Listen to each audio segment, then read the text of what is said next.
All right, so the thing that connects one generation of church to the next, one disciple to the next, is multiplying leaders with a multiplying mindset.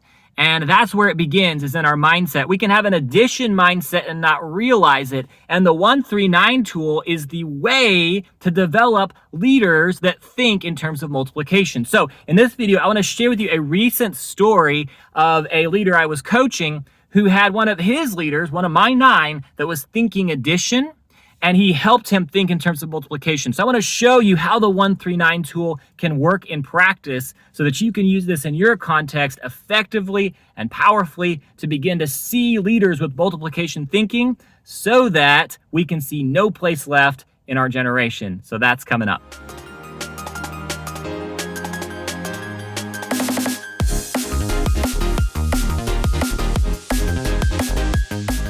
Hey, what's up, guys? Welcome back to the Multiplying Disciples channel. My name is Mark, and it's great to be with you. Please take a moment, if you haven't already, to subscribe to the channel and ring the bell. And this helps the YouTube algorithm. It also helps you to make sure that you get this content in your inbox. Check out the description below also, because I'll be posting this content more and more in other places as censorship continues to increase. Haven't done a great job of that lately, but I'm going to make sure that I start to get that content in other places, so continue to check that out.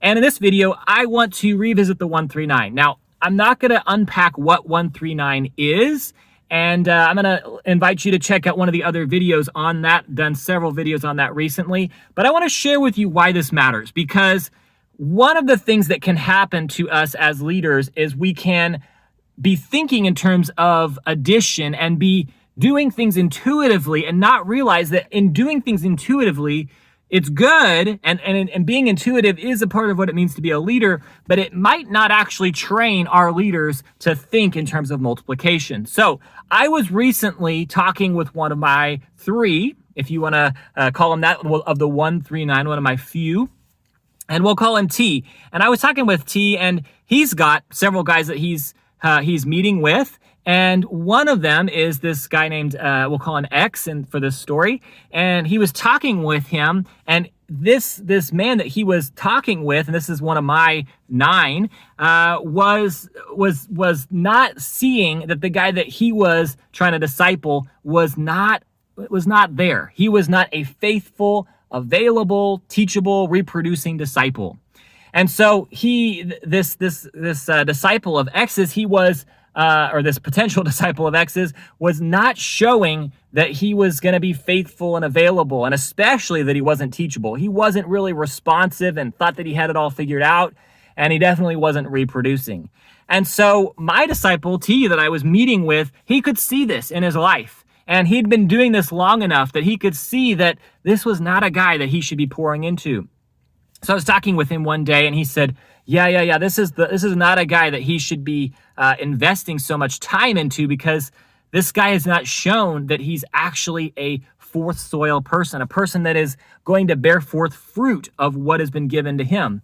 And so he said, man, I got to go talk to him, and I gotta point him in the direction of somebody else. And so I said, whoa, time out. So you're going to point him in the direction of somebody else?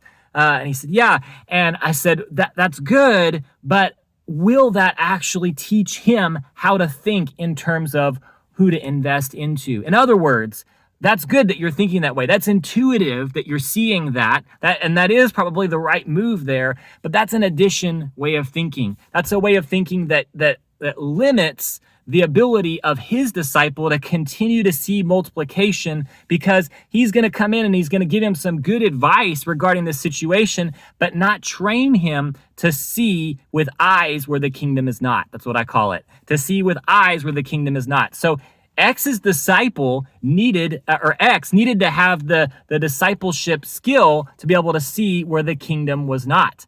And currently, he couldn't see that. He thought that this guy was a guy to invest into. And so my disciple T, what he needed to do was come along and train him to be able to see who to invest in. So we revisited a tool found in 2 Timothy 2:2 and unpacked what happens in the verses after 2 Timothy 2:2. And I'll point you to Chuck Wood's video on that, where he unpacks the 3 different examples that Paul gives there that show who Timothy should be investing in, and we can learn from that who we should be investing in. And so we unpacked that tool together. And then T went to X and he began to share this with him and train this to him. And boom, the light bulbs went off. And he immediately said, oh, this guy is not those things.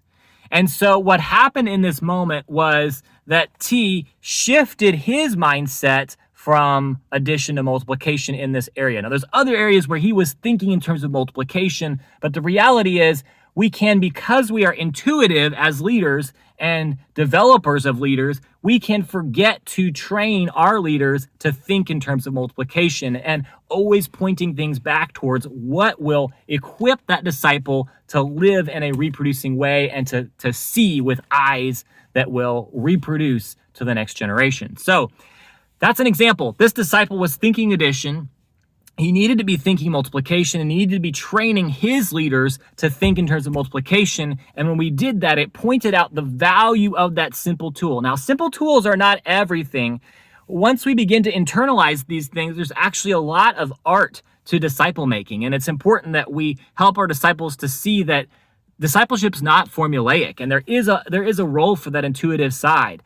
But as that disciple is getting started, when we give them that simple tool of 2-2-2 principle, 2 Timothy 2:2, and we begin to unpack what it looks like to be faithful, available, teachable, reproducing, that helps that disciple to build a filter, but not only build that filter, understand how they can train their leaders to understand that same filter.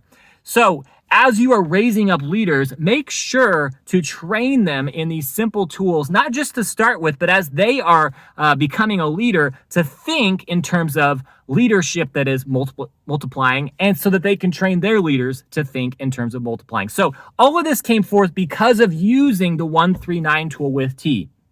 As I began to meet with him, I asked him these 3 questions. How are you doing? How are your 3? And then how are their 3? And as I asked him, how are your 3? And then how are their 3?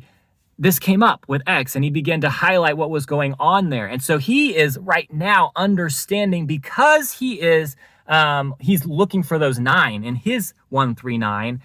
It's forcing him to begin to think about what's it going to take to help his guys, X and others, to multiply to the next generation. So in that, he is learning how to think in terms of multiplication, and then he's going to pass that on to others as he asks them that question of who are your 3, who are their 3, and then begins to train them in simple tools to see where the kingdom is not, and other tools that will multiply down generationally. So I hope that's helpful as a way to frame up what it looks like to train disciples in thinking multiplication and not just addition. So I think that's it for today. I will see you guys next time.